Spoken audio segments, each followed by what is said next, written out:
Hello दोस्तों। I hope आप सब बहुत अच्छे से होंगे। आज हम बात करेंगे हेयर हेल्थ के बारे में।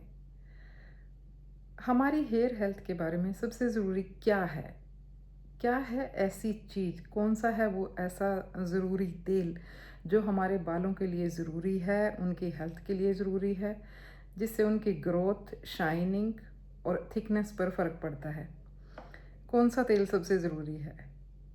सभी कहते हैं, कोई कहते हैं आलमंड ऑयल अच्छा है, जjoba ऑयल अच्छा है, कोई कहते हैं कि कैस्टर ऑयल बहुत अच्छा है, नारियल का तेल बहुत अच्छा है, ऑलिव ऑयल बहुत अच्छा है।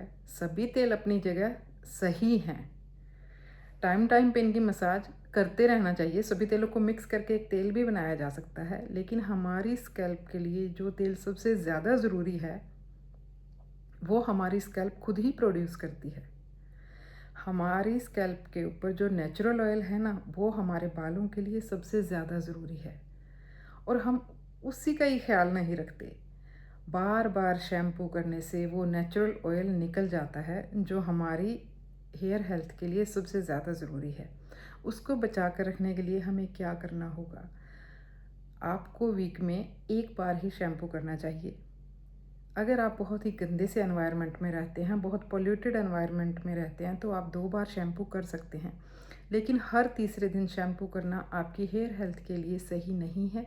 उससे आपके बाल रूखे हो सकते हैं, बेजान हो सकते हैं, आपको हेयर फॉल हो सकता है, आपकी स्कैल्प में डैंड्रफ हो सकती है। तो कोशिश कीजिए, सबसे पहले जो सबसे ज़रूरी तेल है वो आपकी स्कैल्प का नेचुरल ऑयल है, उसको संभाल के रखें। एक बार शैम्पू करें, आपको लगता है आपकी हेयर गंदे हैं तो आप नॉर्मल वाटर से उसे वॉश कर सकते हैं। बार बार शैम्पू का इस्तेमाल ना करें। शैम्पू करते टाइम इस बात का ध्यान रखें कि माइल्ड शैम्पू इस्तेमाल करें। बहुत ही हार्श शैम्पू से अपने बालों को ना धोएं। हेयर ऑयल तो आप कोई भी यूज़ कर सकते हैं, उसका इतना बड़ा इफ़ेक्ट नहीं है जितना हेयर मसाज का है। आपको वीक में 2 से 3 बार अपने बालों की, अपने स्कैल्प की अच्छे से मसाज करनी चाहिए, चाहे वो आप फिंगर टिप्स के साथ करें या फिर आप किसी भी मसाजर के साथ करें। कोई भी ऑयल ले लीजिए, 2-3 ऑयल मिक्स भी आप कर सकते हैं, लेकिन एक बात का ध्यान रखें, आलमंड ऑयल, ऑलिव ऑयल और कैस्टर ऑयल ये बहुत ही थिक ऑयल होते हैं जो डायरेक्ट हमारी जो स्कैल्प है उसके अंदर नहीं जा सकते। इनके अंदर कोई ना कोई दूसरा तेल आपको मिक्स करना ही होगा। लेकिन सबसे ज़रूरी है, तेलों से ज़्यादा भी ज़रूरी है, वो ये है कि आप अपने हेड की मसाज ज़रूर करें 2 से 3 बार। या आप रूटीन बना लें कि रात को सोने से पहले 5 या 10 मिनट आप अपने सिर की मसाज करें। उससे क्या होगा कि आपके स्कैल्प का ब्लड सर्कुलेशन फास्ट होगा और आपके जो रोम बंद हो चुके हैं वो खुल जाएंगे, अच्छा ऑक्सीजन का इनटेक होगा और आपकी हेयर ग्रोथ पर इसका अच्छा सा असर पड़ेगा। आप देखेंगे इससे धीरे धीरे आपकी हेयर ग्रोथ बढ़ गई है। आप कोई भी हर्बल सीरम भी इस्तेमाल कर सकते हैं। ज़रूरी नहीं है कि आपको महंगे तेल या महंगे शैम्पू कंडीशनर को ही इस्तेमाल करना है, ऐसा कुछ भी नहीं है। हेयर हेल्थ के लिए दूसरे नंबर पर आता है वो आपकी डाइट है। आपकी डाइट का डायरेक्ट असर आपकी हेयर हेल्थ के ऊपर पड़ता है। आप क्या खा रहे हैं, क्या लगा रहे हैं, ये इतना इम्पोर्टेंट नहीं है जितना इम्पोर्टेंट ये है कि आप क्या खा रहे हैं। आपके जो डाइट है वो प्रॉपर बैलेंस होनी चाहिए। उसमें दूध भी हो, दही भी हो, पनीर भी हो और प्रोटीन भी अच्छी मात्रा में होना चाहिए और अच्छे मतलब गुड फैट जिसको हम बोलते हैं वो भी उसके अंदर होना चाहिए। सभी मिनरल विटामिन सभी आपकी डाइट में हो तो वो आपकी हेयर हेल्थ के लिए बहुत सही रहेंगे, क्योंकि बालों की हेल्थ बाहर से ज़्यादा अंदर से डिसाइड होती है कि आपकी हेल्थ कैसी है। अगर आप बीमार होकर उठते हो तो आपको एकदम हेयर फॉल हो जाता है।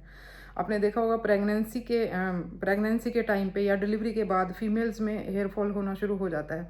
ऐसी कंडीशन में क्योंकि उनके अंदर जान कम हो जाती है, शरीर के अंदर पोषण की कमी हो जाती है, तो उसका सीधा असर हमारे बालों के ऊपर पड़ता है। हाँ, अगर आप बहुत ज़्यादा बाहर का तला भुना खा रहे हैं उसका भी आपकी हेयर हेल्थ पे बहुत असर पड़ता है। जंक फूड अगर आप खा रहे हैं, ड्रिंक करते हैं, इस तरह की अगर आप डाइट ले रहे हैं तो वो भी आपकी हेयर हेल्थ के लिए ठीक नहीं है। ज़रूरत से ज़्यादा केराटिन का इस्तेमाल भी आपके बालों को गिरा सकता है, हेयर फॉल कर सकता है। तो पहले आता है आपके हेयर का नेचुरल ऑयल जो है आपकी स्कैल्प का, वो आपके हेयर्स के लिए ज़रूरी है। दूसरे नंबर पर डाइट आती है, फिर आती है मसाज थेरेपी और लास्ट में मैं ये कहना चाहूँगी आपके हेयर्स के लिए सबसे ज़्यादा नुकसानदेह है बहुत ज़्यादा हार्श केमिकल्स ट्रीटमेंट, वो आप ना कराएं।